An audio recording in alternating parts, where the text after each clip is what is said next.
Hello, everyone, and welcome to the Real Positive Girl podcast with me, Sabrina. This is the show that is going to help you become your best self. And today we are talking about what self-love looks like. So let's go ahead and jump right into our topic. So I want to start by saying that self-love is underrated. I think it is. I think it's totally underrated. It's like self-love, self-care, literally anything that has to deal with taking care of ourselves, anything that is like self-focused, I believe is super underrated. And a lot of us pass up providing ourselves self-love because we make so many other things in our lives more important. We think that there will always be time for loving ourselves after we do all these other things in our lives. We always push it to the side, say, no, do it later, do it tomorrow, do it next week, next month. But the thing that I have realized, like over time and thinking about this, is if you put it off for too long, you will have a lot to make up for than you would if you had practiced self-love on the regular. And that might not sound very worrisome. That might not bother anyone else. But it bothers me because generally what will happen is if we aren't practicing self-love, we will slowly but surely fall into these pits of despair, and our mindset will just become trashed, and we will get so out of sorts with who we are and what we want and what we need to do, and how and then we'll also be emptying ourselves, so we won't be able to help other people, because you, as cliche as it sounds, can't pour from an empty cup.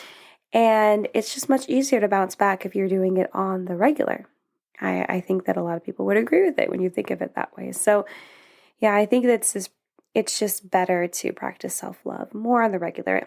And just so we're all on the same page, self-love is the appreciation of yourself. So if you're not quite sure what that is, a lot of people will exchange it with self-care, which is fine.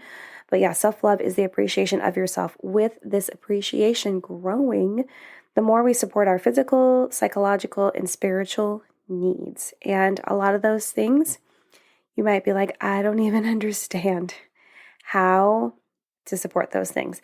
But today I am going to give you a few tips of what, giving yourself self-love would look like. But there's going to be many different ways that you can approach this. It just depends on what kind of person you are. So yeah, and it's also, so along with, supporting our physical, psychological, and spiritual needs, it's having a high regard for your own well-being and happiness, and taking care of your own needs, and not, this is the best part, and not sacrificing your well-being to please others, which is something that I practice on the regular all the time. I'm sure I'm not alone in this, but it's just so tough. If you are a very basic, generalized people pleaser, you do not put yourself first ever, ever, ever. No, your top priority is everyone else. And so this is really how I really fell into not practicing self-love, because I was focusing all my attention and energy and sacrificing things that would actually be good for me and take care of my needs for the well-being of others, which is a habit that we all should try to focus on getting out of. And this appreciation can mean something different, like I said, for everyone, and can happen in many different ways, depending on the person, depending upon who you are, what you're all about, what you enjoy, what gives you life, what makes you feel refreshed, what makes you feel relaxed, what makes you feel whole, what makes you feel taken care of. And taking the time to figure out what self-love looks like for you is pretty important to your mental health. You might think it doesn't. You might think it's just another passing thing, I don't need a spa day, or I don't need a nap on the couch, but it's not just all of those things. It can include those things. I love those things. Those things I just named are my favorite, but it doesn't necessarily have to be those things. But yeah, you do need to take the time to figure it out for your mental health. Self-love can motivate us to make healthier choices and cause us to nurture ourselves better the more that we do it, which is how it ties into mental health, and which is why we should try to make it a priority in our lives. So today I want to chat about what self-love could look like with a few examples, and I have 7 examples. And I know I am typically jumping into the list a little bit earlier than I normally would in the episode. However, I don't think I really need to dive that much deeper into self-love because it's pretty easy to understand if you just understand that it's appreciation for yourself. It's loving yourself. It's taking care of yourself, and it's not ignoring your own needs. Like, I don't really need to tell you more than that. I don't need to over define it. However, I will tell you before we jump into the tips that self-love is something that we will also all deny ourselves because we don't think that we are worth it. And that was also part of my struggle, not only being a people pleaser, but feeling like I wasn't worthy of my own time, my own attention, because I thought I was a bad person, or I wasn't measuring up to my own expectations or other expectations that were or are thrusted upon me. And a lot of times our self-worth will really cause us to view life and view ourselves through a lens of so many harsh, negative ways of thinking, because we are holding ourselves to standards that are super unfair. We are also taking in so many criticisms and opinions as if they are facts. And we aren't taking a step back to look at the whole perspective and understand how amazing we all are, and how it's okay to fail and make mistakes, and it's okay to start over, and it's okay to have to learn things multiple times. Which is all plays into feeling like we aren't worth the self-love and the self-care because we don't feel like we've earned it. We don't feel like we've done enough good things to have self-love. But I want you to know that we all have, and we all deserve it, and we all need to understand that whatever crap you've been through, how bad you feel like you're doing at life, how crappy life is, how much you've had to learn and understand and relearn, and mistakes and failures you've had to go through, you still deserve self-love. And if someone else is telling you otherwise, tell them to suck it, because it's not true. They're wrong. They're wrong. And if they are diligently thinking that that is like trying to tell you this information, that you don't deserve it because you haven't worked hard enough, or that you are silly for engaging in it, tell them that they really need to look inward and find out why they are so persistent in telling someone else that they don't deserve self-love, because maybe it's because they don't feel like they deserve self-love and they haven't been giving it to themselves, but they are projecting those feelings onto you because it's easier to point the finger at someone else than to point a finger at yourself. So just kind of want to give that PSA, because sometimes we do struggle with that. So on to the tips. Let's chat about what self-love can look like with my 7 examples. So the first example I have is being unapologetic about what heals you and makes you better and stronger.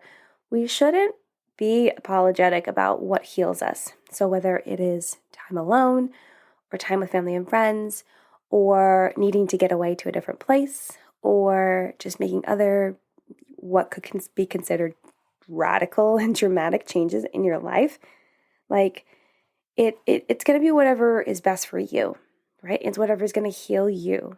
And that's what's important. And you shouldn't have to apologize about that. And what makes you better and stronger is going to cater differently to every single person in the world. And that's super important, because if it were all the same, I don't think there'd be that many problems in the world, because it would be all the same. We'd all just be able to put a Band-Aid on it, and everyone would be able to help each other because nothing was different about each other, right? So it's important for you to not be apologetic about what heals you, makes you better and stronger, because those things are super important. And if you are self-aware enough to understand what those things are, then you are well ahead of so many other people, because you're able to nip things in the bud and take care of them right from the get-go, as opposed to letting things just grow and get more painful and then to figure it out. So consider yourself lucky if you already know what those things are. The second example I have for you is trusting your own process, even with people who don't agree. This can be really hard. This is so hard for me. So hard. It's even still hard for me. It's hard for me to understand that I have my own path and journey that I'm going down that people wouldn't agree with, that people would question, even people really close to me. And, sometimes it's because of genuine concern and love and care. And other times it's because of jealousy. And other times it's just them projecting their feelings on you. And other times it's just confusion and misunderstanding. But regardless of all those things, it's important for you to trust your own process. And even if it's not like a really big dramatic change in your life, even if it's just, making the decision to take a different way home because you prefer it, trust your own process, trust the way that you are doing things, even if people don't agree. Now, if they're trying to give you constructive criticism, sure, listen, take what you need from it, accept that. But if they're just blatantly being like, yeah, don't do this, we don't think you should do this, we are going to call you names because you're doing this, that's totally unacceptable. And you need to understand that they're really just trying to create a blockade in your life, but you need to bust through that and continue on. And that would be self-love, because you're doing what's important to you and not basing your decisions on what someone else is saying as if they're facts when they're only opinions. The third example that I have for you is changing your mind if something doesn't feel right or doesn't work out the way you imagined. Now, this can be tough because there are certain things that you're going to want to stick out and give it a try, but then there's other things where you just might change your mind because it doesn't feel right. It doesn't feel like you made the right choice. It doesn't feel like you're with the right person. It doesn't feel like you're in the right place. It doesn't feel like you went the right way, right? And it's okay if you want to change your mind. People are allowed to change their minds. Now, this might make other people upset, which I'm not telling you shouldn't do it for that reason. I'm telling you that so that you understand that people might be upset and so that you are prepared for that. Because who cares if they're upset or not, right? You can change your mind if it doesn't feel right. You shouldn't stay in an uncomfortable place just to make someone else happy. None of us should be doing that.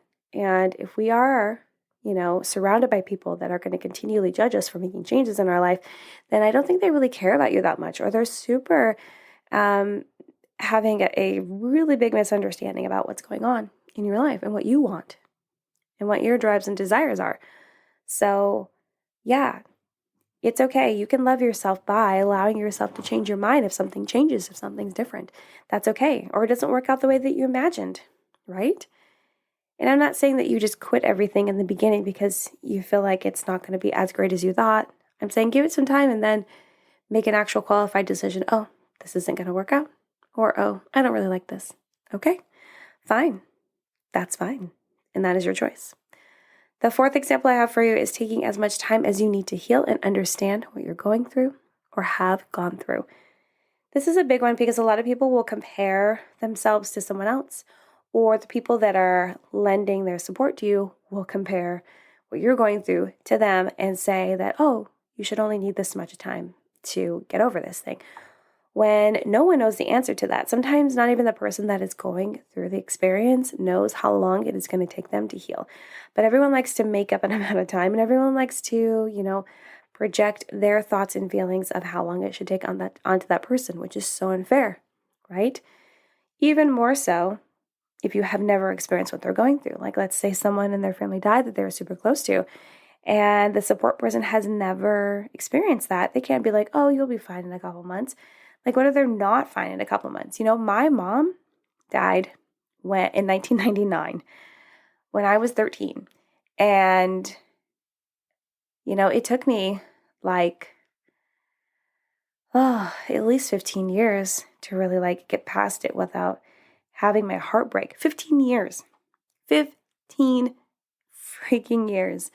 So, and some people might be like, oh, after a year or two, you should be fine. But it just depends on what you went through, how your emotions are, how you cope with things, how you deal with pain. So invoke the self-love and understand that you can take as much time as you need to heal from things, even if it's just a breakup, even if it's like some other loss that you're having.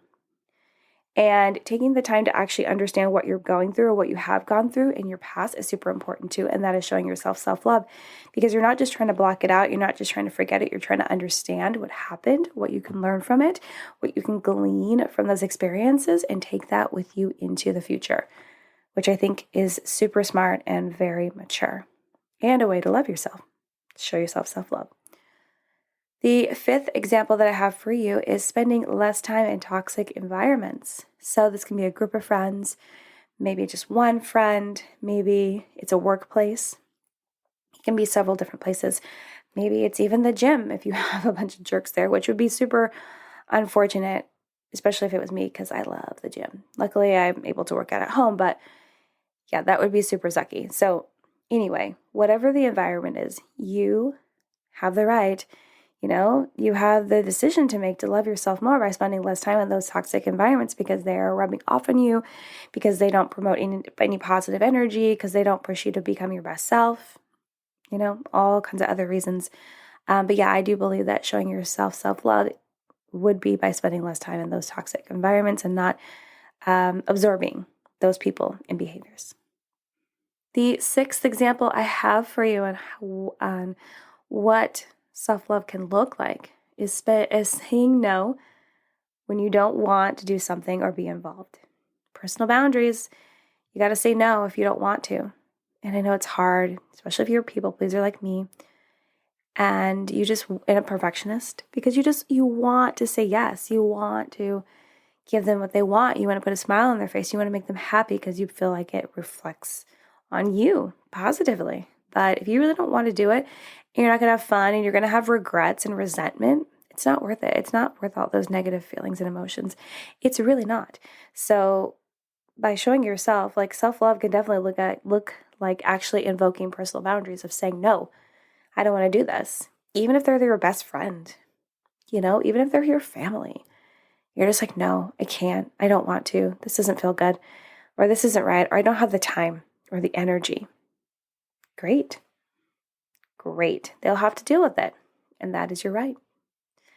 The seventh and this final example I have for you on what self-love can look like is taking a break from self-judgment.